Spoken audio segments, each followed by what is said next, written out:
ॐ नमो भगवते वासुदेवाय।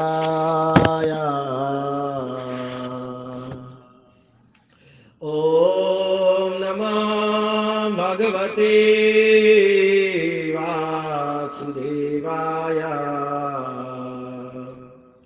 ॐ अज्ञानतिमिरान्धस्य ज्ञानाञ्जनशलाकया चक्षुरुन्मिलितं येन तस्मै श्रीगुरुवे नमः। गुरुवे गौरचन्द्राय राधिकाय तदालये कृष्णाय कृष्णभक्ताय तद्भक्ताय नमो नमः। हे कृष्णा करुणा सिन्धु दीनबन्धु जगत्पते गोपीश गोपीकान्ता राधाकान्त नमोऽस्तुते। तप्त काञ्चनं गौराङ्गे राधे वृन्दावनेश्वरी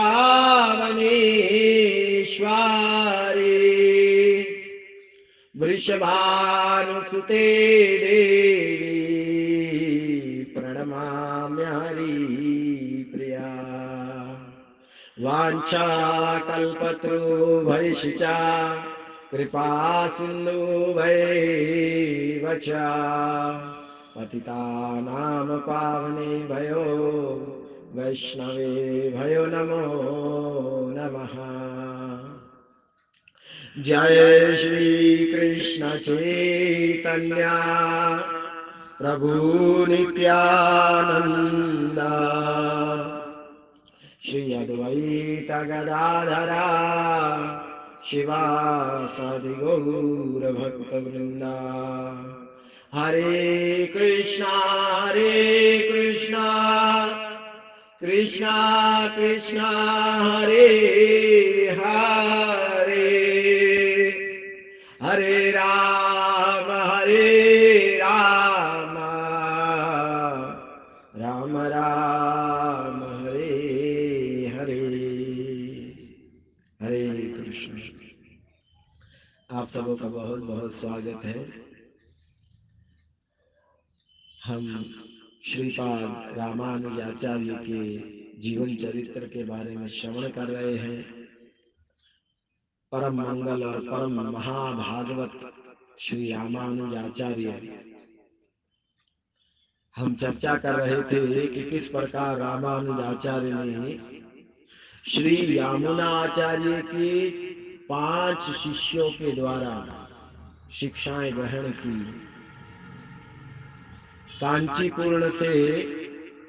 कांचीपुरम में शिक्षा ग्रहण की, महापूर्ण से दीक्षा ग्रहण की और बहुत स्तोत्र उनसे सीखे। गोष्ठीपुर से मंत्र दीक्षा और बहुत सारे स्तोत्रों का श्रवण अध्ययन उन्होंने किया। वररंग जो कि यामुनाचार्य के पुत्र थे, उनसे भी बहुत सारी शिक्षाएं ग्रहण की और अंत में मालाधर नाम के एक शिष्य हुए यामुनाचार्य के। उनसे श्री यामुनाचार्य के द्वारा रचित अनेक स्तोत्र स्तुतियां पाठ आलवारों के द्वारा रचित बहुत सारे स्तोत्रों को अध्ययन किया उन्होंने। तब उन 5 शिष्यों से शिक्षा ग्रहण करके उनको शिक्षा गुरु स्वीकार करके श्री रामानुजाचार्य द्वितीय यामुनाचार्य के रूप में प्रसिद्ध हो गए श्री रंगम में। मानो अब द्वितीय यामुनाचार्य ही स्वयं आकर श्रीरंगम में मठाधीश बने हो, ऐसा वैभव उनका था। अब श्रीरंगम में रामानुजाचार्य के समान दूसरा कोई विद्वान या भक्त नहीं था। इतने प्रसिद्ध, इतने शुद्ध वैष्णव महाभागवत थे रामानुजाचार्य। तो हम ये चर्चा कर रहे थे।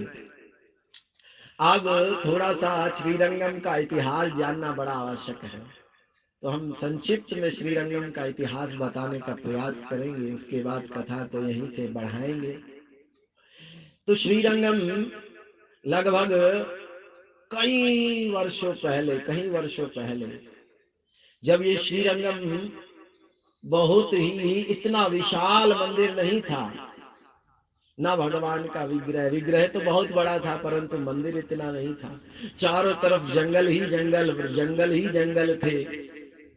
और एक पुजारी हुआ करता था जो केवल भगवान रंगनाथ की सेवा करके, वो भी जल्दी जल्दी से करके थोड़ी देर के लिए आता और शीघ्र चले जाते, क्योंकि डर था कहीं चोर लुटेरे ना आ जाएं, कहीं कोई जंगली पशु ना आकर मार डाले।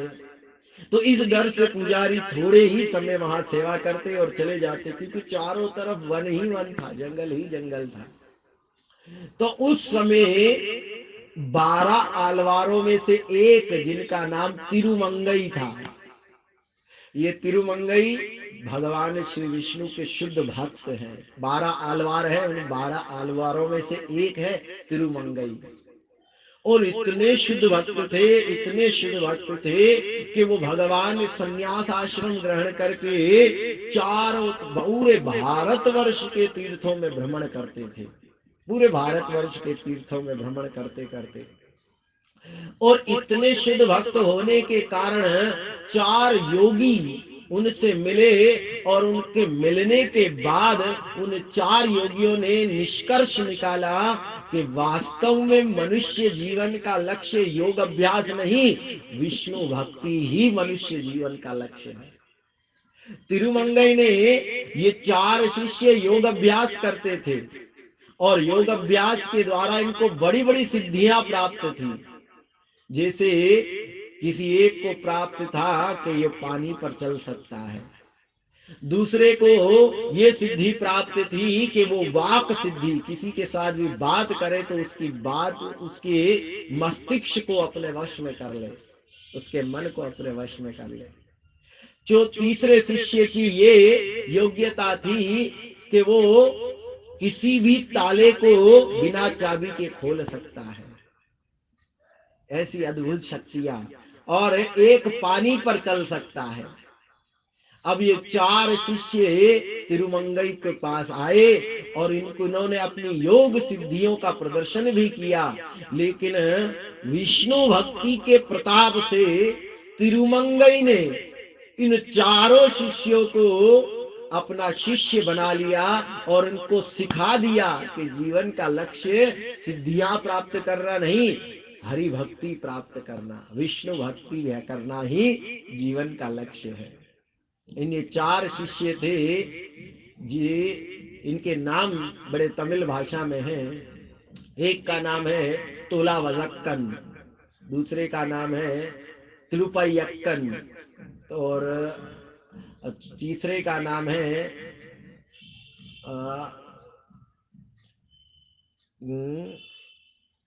तिरुपयक्कन।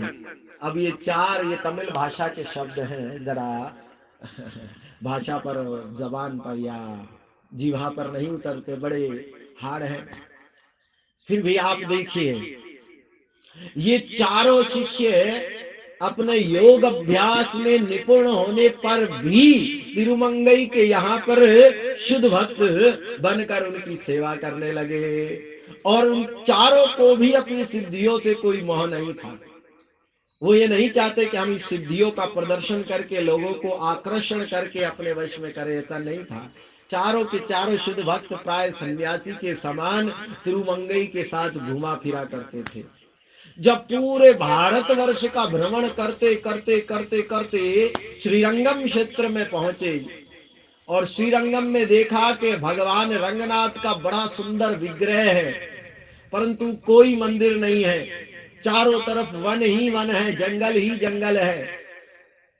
और एक पुजारी आता है, वो भी कुछ समय के लिए जल्दी जल्दी से सेवा करके चला जाता है, क्योंकि डर से कि कहीं मार ना डाला जाए पशु के द्वारा, डाकुओं के द्वारा। ये विचार करके वो चले जाते हैं। अब तिरुमंगई अपने उन 4 शिष्यों के साथ वहां आए, और जब ये स्थिति देखी तो उन्होंने विचार किया भगवान रंगनाथ के लिए तो बड़ा विशाल मंदिर होना चाहिए। अरे भगवान की सेवा तो बड़ी राजसी ऐश्वर्य में ही होनी चाहिए। तो इसीलिए अपने 4 शिष्यों को कहा कि हम यहाँ पास में ही गांव है, वहां बड़े धनी व्यक्ति रहते हैं, तो हम उनसे दान मांगेंगे, भिक्षा मांगेंगे, और भगवान रंगनाथ के लिए बड़ा भव्य सुंदर मंदिर तैयार करेंगे, बड़ा सुंदर मंदिर तैयार करेंगे। कहा ठीक है, लेकिन भले ये 1000 वर्ष पहले की बात है, कलयुग तो आ चुका था। तिरुमंगई उन सारे धनी व्यक्तियों के पास गए और कहा कि आप हमें धन दीजिए, रंगनाथ जी के लिए मंदिर निर्माण करना है। तब तब उन सारे धनी व्यक्तियों ने एक साथ मना कर दिया, हम धन नहीं दे सकते, क्षमा कर दीजिए। सबों ने इनकार कर दिया। तिरुमंगई को बड़ा ये बुरा नहीं लगा, और केवल इतना ही नहीं कहा कि हम धन नहीं देंगे, अपमान भी किया तिरुमंगई का और उन 4 शिष्यों का भी। तिरुमंगई को ये बुरा नहीं लगा कि मेरा अपमान किया, खैर मेरा अपमान हुआ तो क्या हुआ, भक्त की ऐसी भावना रहती है, अगर मेरा अपमान हुआ तो कोई बात नहीं, लेकिन भगवान रंगनाथ की सेवा में यदि ये धन नहीं देंगे तो ये लोभी लोग अपने इंद्र तृप्ति के लिए इतना प्रयोग करेंगे, लेकिन भगवत सेवा के लिए नहीं दे रहे हैं। तब तिरुमंगई ने अपने 4 शिष्यों के साथ निर्णय किया कि हम इन सबों धनी व्यक्तियों का धन छीन लेंगे, और छीन कर उसी धन से भगवान रंगनाथ का मंदिर बनाएंगे, जहां पर यही धनी लोग आकर भगवान के चरणों में शीश झुकाएंगे और इनका धन का गर्भ चूर हो जाएगा। अब 4 शिष्यों ने गुरु की बात मानकर कहा ठीक है गुरुदेव, यदि आप कह रहे हो तो ऐसा ही सही है। तब उन 4 शिष्यों में से एक ने कहा गुरुदेव मेरे पास ऐसी सिद्धि है कि मैं किसी को वाद में अटका दूंगा, मैं जाऊंगा किसी के साथ बातचीत करूंगा और ऐसी बातें करूंगा कि उसको वाद में अटका दूंगा, और वो मेरे साथ बोलता ही रहेगा, तब आप जाना अंदर से और सारा धन ले आना। दूसरे ने कहा मेरे पास ऐसी शक्ति है कि मैं किसी भी ताले को बिना चाबी के खोल सकता हूं। तो कहा तुम भी ठीक है। तीसरे ने कहा मैं जल पर चल सकता हूं। चौथे ने कहा कि मैं जिसकी परछाई शेड, जिनके साए पर पैर रख दूं वो हिल नहीं सकता है, ऐसी शक्ति अद्भुत है। तो ऐसा कहकर तिरुमंगई ने कहा ठीक है, हम भगवान रंगनाथ की सेवा के लिए ये सब करेंगे। देखिए ध्यान दीजिए, तिरुमंगई ने कहा इसका अर्थ ये नहीं कि हम सारे वैष्णवों को भी ऐसा करना है, नहीं नहीं नहीं नहीं नहीं, ये केवल श्रवण के लिए है उचित, परंतु ऐसे कार्य करने के लिए नहीं है। तिरुमंगई भगवान के शुद्ध भक्त हैं, बल्कि उनका और भगवान रंगनाथ का जो व्यवहार है या रंगनाथ और उनके बीच जो लीलाएं हैं वो वही जानते हैं, साधारण भक्तों की इसकी नकल नहीं करनी है। तब तिरुमंगई ने सारे धनी व्यक्तियों के घर पर जाकर किसी को लूट लूट कर उनका धन लिया, और धन लेकर भगवान रंगनाथ की सेवा में लगाते। अब आप जानते हैं श्रीरंगम का जो मंदिर है, और जब बहुत सारा धन एकत्रित हो गया, अब कुछ लोग डर के मारे तिरुमंगई को देने लगे कि यदि नहीं देंगे तो ये लूट कर ले जाएगा। कुछ स्वेच्छा से देने लगे, और कुछ ने देखा कि ये भगवान रंगनाथ का मंदिर बनवा रहे हैं तो फिर वो अपनी खुशी से देने लगे। इस प्रकार बहुत सारा धन एकत्रित हो गया, और फिर शिल्पकारों को बुलाया, शिल्पकारों को बुलाया और सारे को, सबको, बहुत सारे शिल्पकार थे उनको मंदिर निर्माण में लगा दिया। और उस समय तिरुमंगई के पास उनकी सेना में बहुत सारे डाकू एकत्रित हो गए, जमा हो गए, हजारों डाकू थे, और वो लूट मार कर लाते और उसका धन सारा भगवान रंगनाथ की सेवा में लगाते। अब कुछ समय बीतने पर अब जितने भी ये डाकू तिरुमंगई के पास आए थे वो तो शुद्ध भक्त नहीं थे, तिरुमंगई शुद्ध भक्त थे, उनके 4 सन्यासी, वो जो शिव योगी शिष्य थे, वो भी शुद्ध भक्त थे, लेकिन वो डाकू शुद्ध भक्त नहीं थे। अब धीरे धीरे धीरे जब धन बहुत एकत्रित हुआ, शिल्पकारों के द्वारा श्रीरंगम का मंदिर निर्माण होने लगा। आप देखिए, श्रीरंगम का जो मंदिर है वो 7 दीवारों के अंदर है, 7 दीवारें हैं। अब पहली दीवार को खड़ा करने के लिए 2 वर्ष लगे, 2 साल लगे। दूसरी को खड़ा करने के लिए 4 वर्ष लगे। केवल दीवार ही नहीं खड़ी करनी थी, जितने भी आसपास के जो मंदिर है निर्माण, पूरे एक शहर का जैसे निर्माण करते हैं वैसे ही उन्होंने वहां निर्माण करवाया। और इस प्रकार करते करते 7 दीवारें खड़ी करते करते पूरे श्रीरंगम क्षेत्र को बसाते बसाते 18 साल लग गए तिरुमंगई को। 18 साल में उन शिल्पकारों ने भगवान रंगनाथ के विशाल मंदिर को निर्माण कर दिया, विशाल मंदिर का निर्माण किया। और जब विशाल मंदिर निर्माण हो गया, उसके बाद सारा का सारा धन जो था वो तिरुमंगई ने उन सारे शिल्पकारों को दे दिया। जितने भी शिल्पकार थे उन शिल्पकारों को दे दिया। अब आप विचार कीजिए, जब सारे शिल्पकारों को धन मिल गया और धन खत्म हो गया, उस समय उन डाकुओं ने, क्योंकि वो तो रंगनाथ की सेवा नहीं चाहते थे, वो तो धन चाहते थे, उन डाकुओं ने निर्णय किया कि इसने सारा धन, तिरुमंगई ने सारा धन शिल्पकारों को दे दिया, हमें कुछ नहीं दिया, तो चलो हम अब इसकी हत्या करेंगे। तब जब तिरुमंगई को अपने शिष्यों के द्वारा ये पता चला कि ये डाकू मारना चाहते हैं, तब तिरुमंगई के उस एक शिष्य ने कहा, जिसके पास जल पर चलने की शक्ति थी, पानी पर चल सकता था, तो उसने कहा, गुरुदेव आप चिंता मत कीजिए, इन सारे डाकुओं को मैं उपयुक्त दंड दूंगा। तब उसने किया, कहा उन सारे डाकुओं को कि हमारे गुरु महाराज तिरुमंगई ने हम सबों के लिए बहुत सारा धन और खजाना एकत्रित करके रखा है, चलो इस नौका पर चढ़ जाओ, हम उस धन को ढूंढ कर निकाल कर लाएंगे और आपस में बांट लेंगे। जब उस शिष्य ने ऐसा कहा तो सारे के सारे डाकू नौका में चढ़ गए और दूर से तिरुमंगई और उनके 3 शिष्य देख रहे थे, और ये चौथा शिष्य भी चढ़ गया। जब नौका बीच समुद्र में पहुंच गई, तब बीच समुद्र में जब नौका पहुंच गई, उस नौका में छेद कर दिया, अर्थात सुराख कर दिया, और छेद के कारण जल जो है पूरी नौका में बहन आने लगा। तो धीरे धीरे धीरे जल नौका में भरता गया, भरता गया, भरता गया। वो 1000 डाकू वो सारे के सारे जलमग्न हो गए, अर्थात समुद्र में चले गए।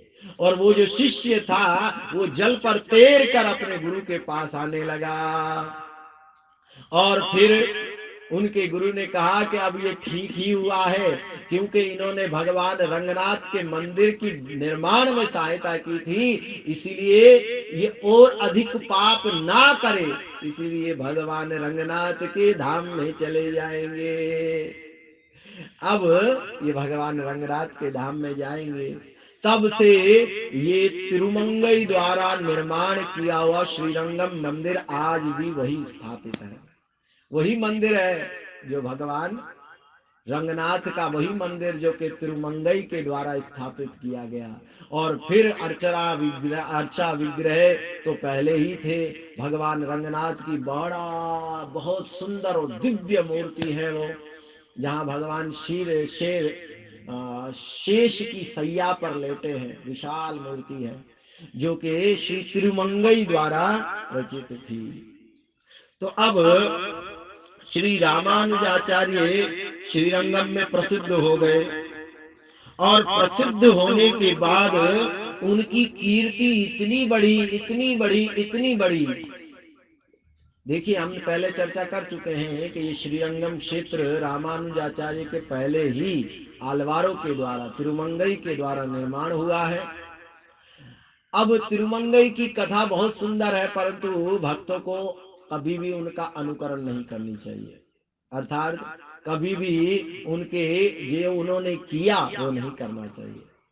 नहीं तो भक्त सोचेंगे देखो तिरुमंगई ने ऐसा किया तो हम भी ऐसा करेंगे। नहीं नहीं नहीं नहीं, वो एक भगवान के महाभागवत शुद्ध भक्त थे जो भगवान रंगनाथ की सेवा के लिए ऐसा किया। किसी भी भक्त को ऐसा नहीं करना है।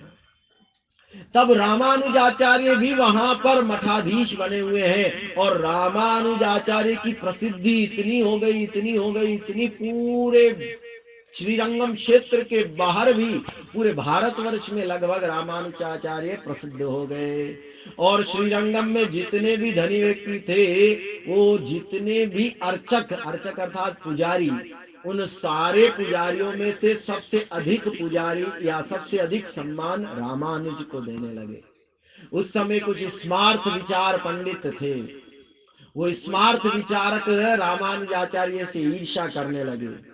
क्यों ईर्ष्या करने लगे? क्योंकि कोई उनको सम्मान नहीं देता, कोई उनको धन नहीं देता, कोई उनका आतिथ्य नहीं बनता, अर्थात कुछ भी उनको नहीं प्राप्त होता था, इसीलिए ईर्ष्या करने लगे।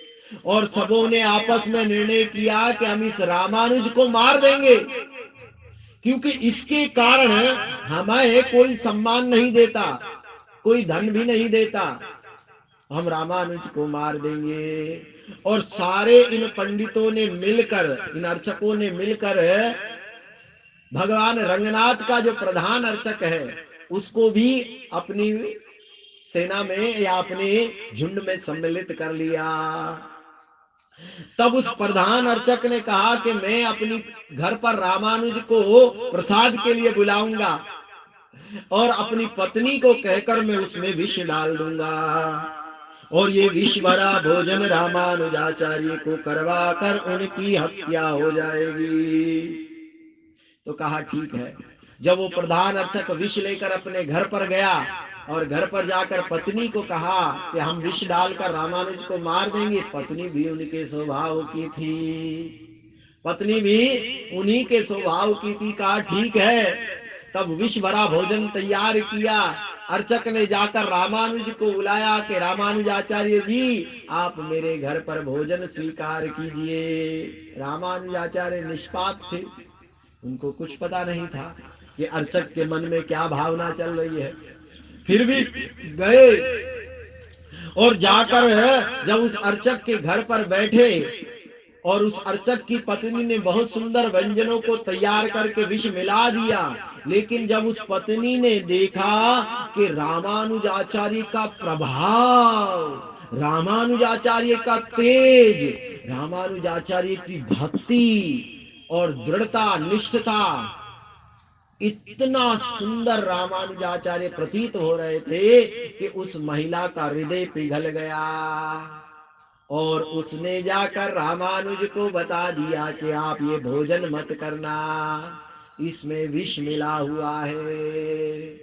मेरे पति ने मुझे ये कहा, तब मैंने इसमें विष मिला दिया। ये जितने भी अर्चक हैं ये आपको मारने का प्रयास कर रहे हैं। ऐसा जब रामानुजाचार्य ने सुना, बड़े आश्चर्यचकित हो गए और विचार करने लगे कि मेरे कारण इन अर्चकों को क्या दिक्कत हो रही है जिसके कारण ये मुझे मारने के लिए तैयार हो गए। तब अपने गुरु गोष्ठीपूर्ण के पास गए और उनसे जाकर पूछा, तो उन्होंने कहा कि अवश्य तुम्हारी कीर्ति के बढ़ने के कारण इन सारे अर्चकों का अपयश हो रहा है, इसलिए ये ऐसा कर रहे हैं। तब भी रामानुजाचार्य निष्पाप होने के कारण और शुद्ध भक्त होने के कारण उन सबको क्षमा किया, लेकिन उन अर्चकों की मति नहीं बदली। एक दिन रामानुजाचार्य श्रीरंगम में भगवान रंगनाथ का दर्शन कर रहे थे। दर्शन करते करते अर्चक ने भगवान के चरणामृत में, अभिषेक में विष मिला दिया और वो रामानुज के हाथों में दे दिया। अब रामानुज को पता है कि इसमें विष है, लेकिन भगवान का चरणामृत है, भगवान का अभिषेक है, कैसे छोड़ दे। तब भगवान रंगनाथ के सुंदर स्तोत्र का पाठ करते हुए, सुंदर गुणगान करते हुए रामानुज ने कहा कि प्रभु, ये आपकी इच्छा है, यदि ये शरीर रहे तो रहे, ये आपकी इच्छा है कि शरीर छूटे तो छूट जाए, परंतु ये चरणामृत को अवश्य स्वीकार करूंगा। ऐसा कहकर भगवान रंगनाथ का गुणगान करके रामानुज ने उस चरणामृत का पान किया। जैसे ही पान किया, अर्चक प्रसन्न हो गए। अब रामानुजाचार्य नहीं रहेंगे, सुबह अवश्य उनके शरीर त्यागने का समाचार सुनेंगे। लेकिन भगवान रंगनाथ की कृपा से रामानुजाचार्य को विष कुछ नहीं बिगाड़ पाया और वो स्वस्थ रहे। सुबह उठकर जब उस अर्चक ने प्रसन्नता के साथ विचार रखा कि रामानुजाचार्य अब नहीं रहे होंगे, चलो चल कर देखते हैं, तो देखा रामानुजाचार्य एक विशाल शिला पर बैठकर अपने शिष्य को भागवत प्रवचन कर रहे हैं। तब अर्चक की बुद्धि शुद्ध हुई और चरणों में गिरकर प्रणाम करके क्षमा याचना करने लगा, मुझे क्षमा कर दीजिए, मैंने आपके प्रति बड़ा अपराध किया, बहुत अपराध किया, मुझे क्षमा कर दीजिए। तब रामानुजाचार्य ने उन सारे अर्चकों को क्षमा किया, उनके हृदय का जितना भी मल था वो दूर हो गया। और इस प्रकार रामानुजाचार्य सुंदर और दिव्य लीलाएं करते रहे। एक समय यज्ञ मूर्ति आया। ये यज्ञ मूर्ति मायावादी दिग्विजय पंडित थे, और मायावादी दिग्विजय पंडित होने के कारण यज्ञ मूर्तियों ने पूरे भारतवर्ष में भ्रमण करके सारे विद्वानों को परास्त कर दिया। और ये यज्ञ मूर्ति ने सुना कि श्रीरंगम में कोई रामानुजाचार्य हैं जो कि अपने आप को बड़ा प्रसिद्ध विद्वान मानते हैं, तो चलो उनसे वाद करके उनको परास्त कर देंगे। गए रामानुज के पास और रामानुज आचार्य को कहा कि रामानुज, हमने सुना है कि तुम बहुत विद्वान हो, हमारे साथ तर्क करो। रामानुजाचार्य ने विचार किया, क्या इनके साथ तर्क करके समय को गंवाना। वैष्णव की ये विचारधारा होती है कि बेकार में, व्यर्थ में तर्क करके अपने समय को नष्ट नहीं करना चाहिए, यही समय हरि भजन में लगाना चाहिए। तब रामानुज ने कहा, अवश्य आप तो विद्वान हैं, मैं थोड़ी ना विद्वान हूं, आप ही महान पंडित है, क्या वाद करना। बस मैं आपको कहता हूं कि आप विजयी हो गए, आप विजयी हो गए, आप विजयी हो गए। जब दिग्विजय पंडित ने सुना तो बहुत प्रसन्न हुआ, लेकिन वहीं पर बात रह जाती तो ठीक, लेकिन उसने कहा कि यदि मैं विजयी हुआ हूं तो आप अपने इस वैष्णव धर्म को छोड़कर हमारे इस मायावाद धर्म को स्वीकार कर लीजिए, मान लीजिए कि भगवान का कोई स्वरूप नहीं होता। अब रामानुजाचार्य कैसे चुप रह सकते थे। तब रामानुजाचार्य ने कहा कि आपका मत है कि सब कुछ सर्व खल्व इदम ब्रह्म, सब कुछ व्यर्थ है, सब कुछ शून्य है, सब कुछ कल्पना है, तो आपका ये जो विचार है कि भगवान निराकार है, ये भी तो एक कल्पना है, ये भी तो एक कल्पना है। सत्य केवल भगवान श्री विष्णु ही है, और उनका पूजा, उनकी सेवा, उनकी भक्ति करना ही जीव का परम कर्तव्य है। भगवान सच्चिदानंद विग्रह हैं और जीव का अस्तित्व भी सनातन है। भगवान ने गीता के 15वें अध्याय के 15वें श्लोक में कहा है, ममे वांश जीव लोक जीव भूत सनातना, जीव मेरा सनातन अंश है और सनातन अंश का कर्तव्य है कि वो सनातन और पूर्ण भगवान की सेवा करे। यही जीव का मूल धर्म है। चैतन्य महाप्रभु भी तो कहते हैं, जीवरे स्वरूप होए कृष्णेर नित्य दास, कृष्ण ततष्टा शक्ति भेदा भेद प्रकाश।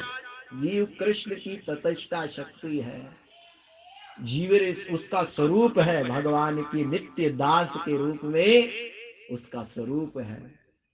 तब वाद शुरू हो गया। और वाद शुरू होने के बाद एक के बाद एक प्रश्न उत्तर होने लगे 17 दिन तक वाद चला। लेकिन यज्ञ मूर्ति इतने बुद्धिमान थे कि रामानुज कुछ भी कहते तो कोई ना कोई उत्तर उनके पास होता था। तब 17 दिन जब वाद चला, 17वें दिन ऐसा लगा कि रामानुजाचार्य परास्त हो जाएंगे।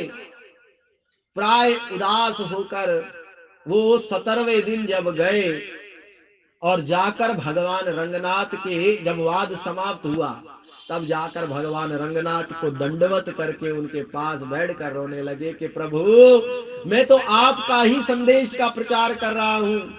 यदि आपको अपनी प्रतिष्ठा को संभालना है तो आप कृपा करके उस यज्ञ मूर्ति को परास्त कीजिए। और विलाप करके बड़े प्रेम भक्ति के साथ भगवान रंगनाथ के सामने रोने लगे। और जब भगवान रंगनाथ के सामने प्रेम भक्ति के साथ विलाप करने लगे तो भगवान रंगनाथ ने कहा कि रामानुज, चिंता मत करो, कल तुम जैसे ही जाओगे ये यज्ञ मूर्ति तुम्हारे सामने परास्त हो जाएगा। और ये वैष्णव सिद्धांत जो मेरी शुद्ध भक्ति का सिद्धांत है वो तुम ही से प्रकाशित होगा। तुम ही एकमात्र इस वैष्णव धर्म का संचालक करोगे। चिंता मत करो, जाओ और कल यज्ञ मूर्ति तुमसे परास्त हो जाएगा। रामानुजाचार्य को इतना उत्साह बंधा, इतने खुश हो गए, प्रसन्न होकर जब सुबह उठे और उठकर अपने दैनिक कार्यों से निवृत्त होकर उन्होंने जब उस यज्ञ मूर्ति के पास गए तो यज्ञ मूर्ति ने रामानुज के मुखारविंद को देखा। अरे इतना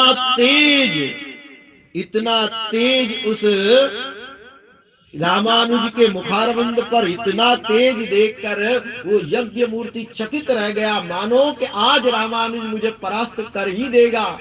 कल ये गया था तो तब लग रहा था कि परास्त हो ही गया, लेकिन आज इतना प्रकाश, इतना तेज, मानो ऐसा लग रहा है कि आज मुझे रामानुज कहीं नहीं छोड़ेगा। इसीलिए भलाई अच्छा ये है कि मैं रामानुज के शरणागत हो जाऊं, शरण में आ जाओ। देखिए भगवान सबके हृदय में बैठे हैं। सर्व हृदयश्च चाहम मत्समृति ज्ञानम अपोनम चा, वही तो हृदय से किसी को उत्साहित कर देते हैं, वही तो हृदय से किसी को निरुत्साहित भी कर देते हैं। रामानुज का उत्साह भगवान ने बढ़ा दिया, यज्ञ मूर्ति का उत्साह भगवान ने गिरा दिया। उसी समय यज्ञ मूर्ति रामानुज के चरणों में गिरकर कहा कि मुझे क्षमा कर दीजिए, क्षमा कर दीजिए, मेरे से बहुत बड़ा अपराध हुआ कि मैंने आपसे वाद किया। अब इस तुच्छ सेवक को अपने दास के रूप में स्वीकार कर लीजिए, स्वीकार कर लीजिए।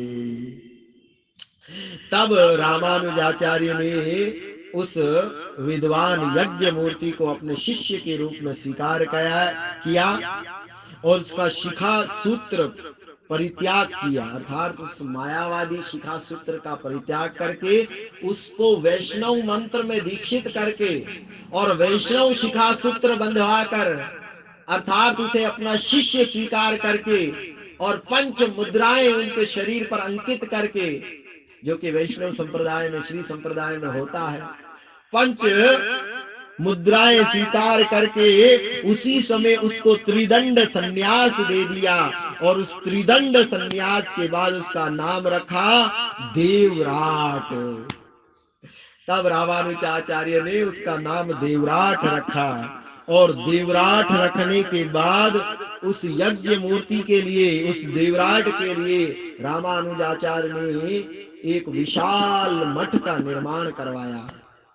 और विशाल मठ का निर्माण करवाकर उस मठ का मठाधीश देवराट को बनवा दिया। तब से वो देवराट उस मठ का मठाधीश बनकर रामानुजाचार्य के निर्देश में सेवा करने लगा। अन्यत्र बड़ी सुंदर सुंदर लीला है। एक दिन रामानुजाचार्य अपने शिष्यों के साथ बैठे हुए श्रीशैल अर्थात तिरुपति के बारे में पढ़ रहे थे। और बहुत सुंदर तिरुपति का वर्णन सुनकर रामानुजाचार्य इतने प्रसन्न होते, इतने प्रसन्न होते।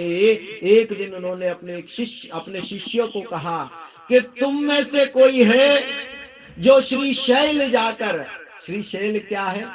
श्री शैल जो आज तिरुपति के नाम से जाना जाता है ना, बालाजी के नाम से, उसी धाम को प्राचीन पुराणों में श्री शैल धाम के नाम से प्रसिद्ध है। तो श्री शैल में जाकर तुम में से कोई एक ऐसा हो जो श्री शैल में जाकर भगवान तिरुपति के लिए एक बहुत सुंदर उद्यान बनाए, और उस सुंदर उद्यान